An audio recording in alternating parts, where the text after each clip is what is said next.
Katie of the Audio Belle, and I am here with PS Audio's Paul McGowan. Because normal it's like a sine wave, you know, and normal is that zero crossing point. Yeah. Where, you know, there's a little wrong, there's a little right, and that's normal. And every once in a while, everything goes right, and that's not normal. And everything goes wrong, and that's not normal. So they showed up and had a warrant for my arrest and hauled me off to jail. So that was my first jail experience. Yeah. You were just warming up though. I was just getting warmed up. The radio station had said, well, you know about this electronic stuff, and I said, yeah, and so we need new phono preamps. Could you design them for us? There's two kinds of phase. There's electrical phase and there's acoustical phase.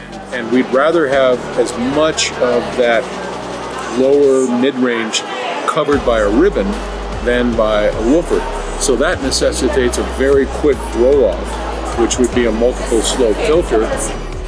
Wow, this is cool. And I started hearing audiophile systems and kind of fell in love with the whole thing. Wow. That's my story and I'm sticking to it.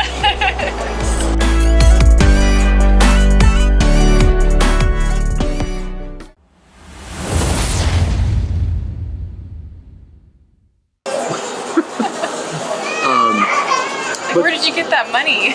Yeah, well, I don't know. So it's a crazy hobby, but what I love about it is the passion, and it's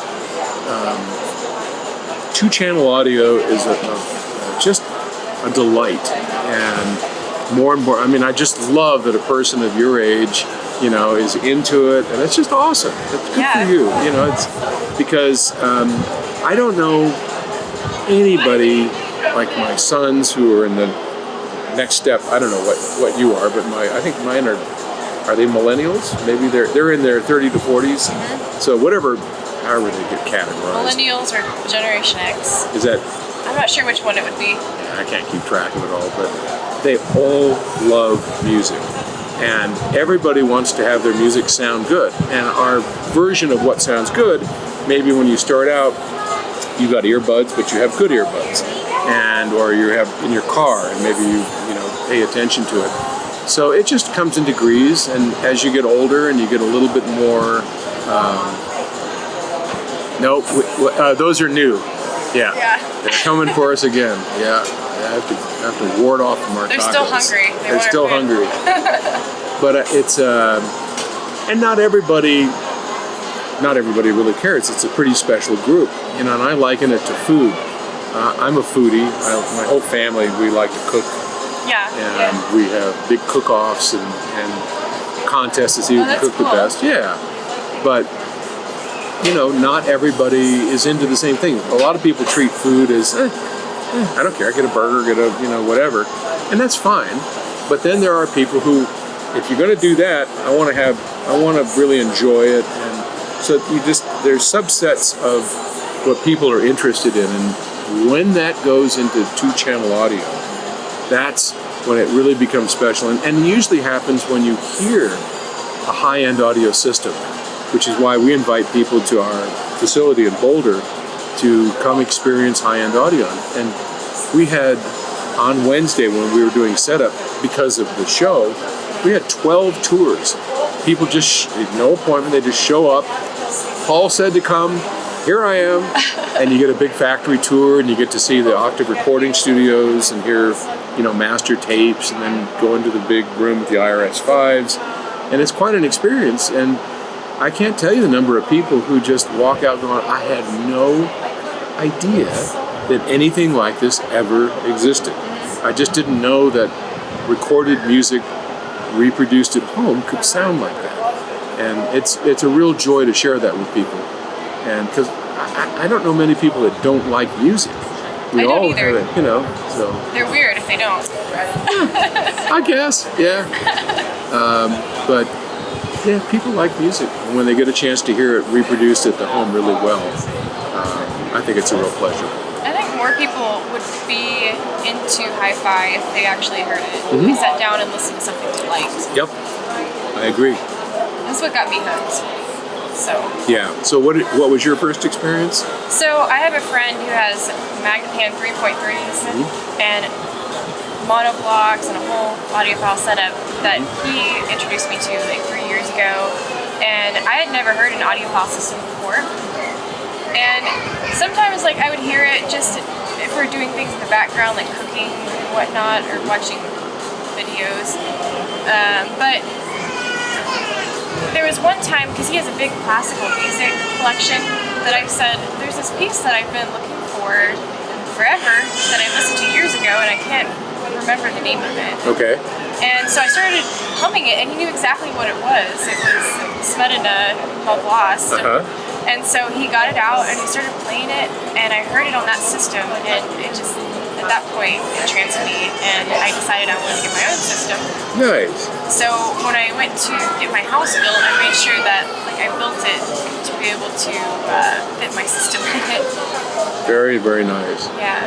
My wife, Terry, had a similar experience. She was babysitting.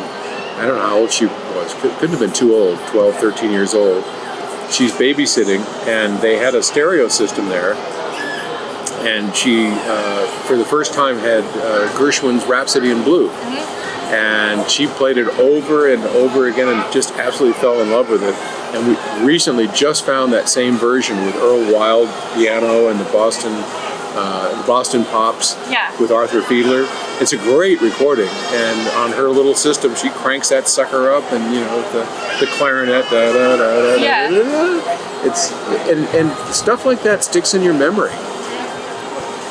So what first got you started, or were you an engineer first and then got into audio, or were you an audiophile that got into engineering? I definitely was not an audiophile.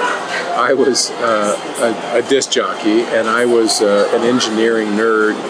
I was trying to build, I'd gotten involved with musical synthesizers, and I had heard an Emerson, Lake and Palmer concert, and just thought, holy crap, there was this machine with all these patch cords and lights and things, and I thought, I need to know how that works, and I want to make something like that. So I started just kind of seat of the pants, doing all the studying I could, figure out how it worked, and I came to realize that the synthesizers, the Moog synthesizers of that day, were what we used to call one-note wonders, and they were voltage-controlled keyboards. You could only hit one note at a time, and you couldn't play it like a piano. And I thought that was really limiting. So I thought, okay, I'm going to build the world's first polyphonic synthesizer, and I did. And I convinced Walter Carlos, who did an album called Switched on Bach years ago, to be the first customer to buy it. And it's a long story. Again, that's part of the part of the book. But I had gotten some investment and designed it, and then got ripped off by the subcontractor, and so it never happened. But in that process, while I was scraping for money, the radio station had said, well, you know about this electronic stuff? And I said, yeah. And so we need new phono preamps. Could you design them for us? Because we can't, the radio station was kind of broke. We can't afford it. So you make a salary here, we'll buy the parts, you do all the work for free. So I built a phono preamp, and then needed to know if it sounded okay. Took it to one of our sponsors, a guy named Norm Little, who ran a company called Belle Waterbed Company. And I was in a Roy-Tan cigar box with 2 9-volt batteries. And Norm Little, who was this audiophile, I'd never even heard of an audiophile. He was this audiophile, and he looked at that and he said, that doesn't even plug in the wall. You're not going to hook that up to my system. And he said, but my waterbed installer, Stan Warren, he likes all that do-it-yourself stuff. So he connected me with Stan, who turned out to be the S of PS Audio. And Stan took that home and hooked it up to his system, which had a Dynaco PAT4 and some homemade speakers. And he fired it up and said, wow, this thing sounds pretty good. And about a month later, after I'd made him for the radio station, he knocked on my door and said, hey, here's $500. I want to buy half your company. I said, what company? And I thought he meant the synthesizer company, which had already collapsed. and was, we were just broke as church mice. And he said, no, we're going to make those Roytan cigar boxes, and we'll start a company together, and we'll call it PS Audio, for Paul and Stan Audio. And you know how to make that. And I'm an audiophile. And I said, I don't even know what an audiophile is, but $500 sounds pretty good. So that's how I got into it. And then started like, wow, this is cool. And then started hearing audiophile systems and kind of fell in love with the whole thing. Wow. That's my story, and I'm sticking to it. So, is there like a certain piece that moved you when you first got into audiophile? Well, back then I listened to a lot of pop stuff. It was Stevie Wonder, Intervisions, Fleetwood Mac. Yeah. All the geezer rock back then was really good. Direct-to-discs, we started getting into Sheffield Labs, direct-to-discs, and yeah, I like Sheffield Labs. Sheffield Labs is really good. Lincoln Mayorga and Joni Mitchell, and all the Frank Zappa, all the stuff of the day. Frank Zappa is different. He is very different. He is very different. I actually got to interview him when I was back in my DJ days. Really? Yeah. I interviewed a lot of pretty famous people, actually. That's part of being a DJ. So, yeah. And then my friend Arnie, who owned Infinity, he got me turned on to classical. And I started listening to opera, and I really fell in love with classical and the power of the symphonic orchestra. It was really great for me. I enjoyed that a lot. Wow. That's really cool. Yeah. So, your first preamp that you made, I heard that it was like switchable from active to passive, or it would automatically do that. No. So we had basically our phono stage, which had enough gain where you could directly put it into a power amplifier without additional gain. And when Stan and I used to use it, we would just have a pot, it's a potentiometer, that turned the volume up and down, so we didn't have to have an extra stage. And we turned that into what we call the linear control center, which was another box, and between the two boxes, you had a preamp.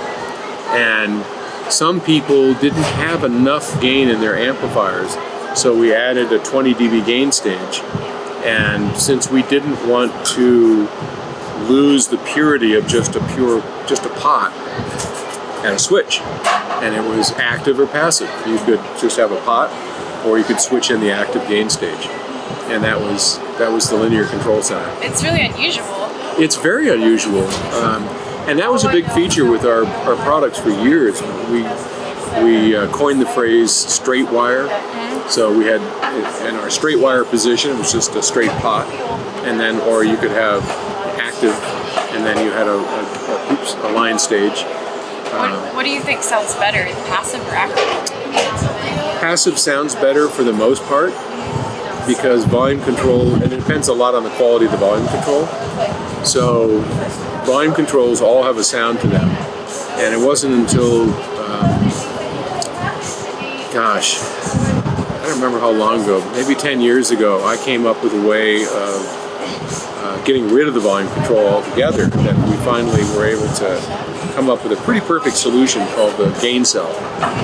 And the pots generally sound better than with a line stage, but pots have they don't sound right, and you lose some of the bottom end by having just a pot.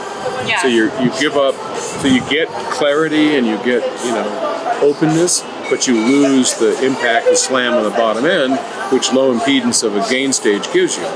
But then the gain stage mucks up the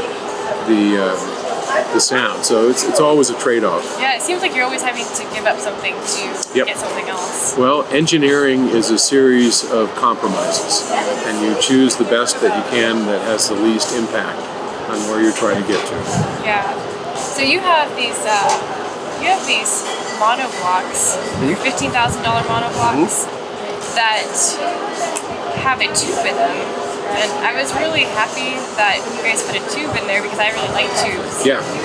But VHK Signature 300. I was wondering what made you decide to do that, though, because you guys never used tubes. We never used tubes before that, and it was, it's a bit of a long story. I'll try and give you the quick version of it. Okay. Because I smell those tacos coming. Yeah, I'm getting hungry. And people are probably getting a little bored here at this point, but that's all right.